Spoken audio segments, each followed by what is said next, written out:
Carol Fitzgerald will be kicking it off. She's the founder and CEO of Buzzback, which is recognized across the insights industry as really one of the most innovative and tech-enabled research and consulting firms in the field. Buzzback's clients include leading pharmaceutical, biotech firms here in the US and abroad, which rely on her company to really understand the markets that they play in. The company is especially known for employing a set of proprietary methodologies that uncover why people do what they do. And Carol's going to take us through some fresh insights from a new research study that her firm conducted in the healthcare space. As Ken mentioned, we have some new research that we're going to share, and I'd like to take you through that today. And I'm going to go relatively quickly. We will be sharing the content after this conference if you're interested, and we can provide the venue. So as you can imagine, healthcare is top of mind for everyone today, whether you're a patient or doctor, and we're all focused on the vaccine and development of that, and there's sensitivity around that relative to patient and HCP needs. You know, for us in particular, a couple of years ago, we were very focused on digitizing the hallway conversation and moved to digital detail aids. And now that has totally transformed into a new focus on the patient journey and the various touch points of the patient journey, which are digital and which involve various ways to interact with patients and HCPs in a digital and tech component. So let's dive into the learning in particular. Just a little bit more about Buzzback to build on what Ken said. We are very much focused on the human-centric experience and getting to the whys behind our behavior and why we do what we do, whether that's with physicians or patients, because we still think of physicians as consumers. And importantly, we integrate our techniques. We'll show you one of them today, and use that to visualize and provide reporting that tells a story and helps our clients activate. And we are a preferred supplier to about half of the top 20 global healthcare companies and lots of global work. Since the start of COVID, we've actually been doing a series of studies focused on behavior. Today, we're going to do a deep dive on our telehealth work. And just a shout out to our partners, Protégé and Atlas, who really helped us reach HCPs in a timely way and in a nimble way relative to the learning. So let's go into telehealth in particular. So first, when it comes to what's driving behavior for consumers or patients, however you refer to them, worry is still a main factor, and it's impacting many of the things that we do and many of the purchases that we make. And throughout COVID, consumers have been really concerned about access to healthcare, whether that's emergency or checkups or other things that are, relative to their needs. And that's even more heightened outside the US in terms of how they access and talking to doctors in particular. In the US, besides just asking them questions, we actually looked at the behavioral data and their app usage. And here's what we found. In the beginning, we were all checking our symptoms on some of the mainstream wellness apps. And later that decreased. And in fact, what we shifted to from app usage was a focus on mental wellness, because as we're dealing with these pandemic issues, we need different ways to address our needs. And importantly, at the start of COVID, even though consumers were concerned about access to healthcare, still only 1 in 10 connected virtually.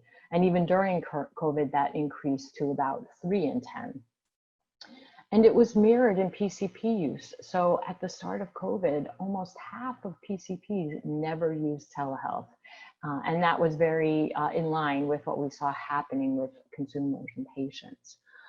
And obviously that shifted now. In fact, we're seeing some acceleration, much to the same way that we see acceleration in the growth of e-commerce and our behavior overall. And at first, it was super confusing for physicians. Lots of challenges, even though they could optimistically represent or see the future of where telemedicine was going. And we used our collaging technique to get to their feelings. And some of the main themes that we saw represented in images were the idea of telehealth providing efficiency and freedom, even liberating, but also the challenges of feeling disconnected. These are a couple of examples of some of the collages, and yes, doctors do collages. On the left, a little bit more optimistic and telehealth being the way of the future. On the right, a little bit more pessimistic and challenges with Band-Aid care as a reference, and giving us some insight into how they feel. We also asked physicians about the types of platforms they are using. So wow, look at the opportunity here. They were mostly using mainstream ways of connecting with their patients. In fact, specific telehealth applications were relatively low, only 30% for DoxyMe, and in the UK, similar numbers for AccuRx. And how they were using it, about half for follow-ups and medication management, some of the things you see reflected on the top of the screen, and test results, but also for reporting of new symptoms. And we looked at the same drivers among patients, and what we see is much lower use of telehealth for some of the things like medication management and chronic conditions, et cetera. And importantly, when we look at the profile of patients that are using telehealth, we see that it skews higher income, lower age, and what I call engaged. So they're taking regular prescriptions. So obviously some challenges there and opportunities for broadening that mix from a patient perspective. But overall, those that were using telehealth, both physicians and patients, are pretty satisfied. In fact, patients were surprisingly satisfied and pleased with the outcome of using telehealth. And importantly, for HCPs, they're satisfied with some basic things around convenience, but the physical limitations are challenging. And where there's opportunity and where you see the less satisfaction at the bottom is integrating technology to have more direct results and more direct linkage to vitals and some of the capture that we do now on our phones and via apps. And importantly, how compensation works. That's going to be a challenge for patients going forward. So telehealth seems to safely and efficiently meet some of the needs that are out there, but definitely some challenges in what it's good for and what it's not good for, as you see represented here. So we asked them to also predict where do we think we'll be in 3 years, and more than half of physicians say they'll be using telehealth often. So it is a trend that is going to continue. And for patients, we see very similar things. Again, it parallels what's happening in e-commerce at an accelerated rate.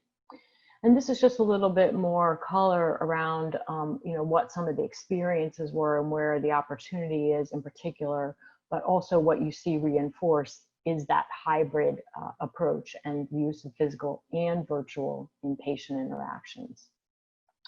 So looking forward, a few key things for us to build on and think about in terms of opportunities.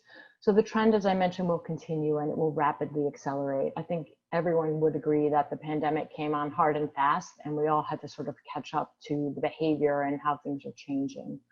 Additionally, the technology barriers present opportunity, both in terms of how to provide access as well as the mix of hybrid methods and what that should look like for both big health and big tech.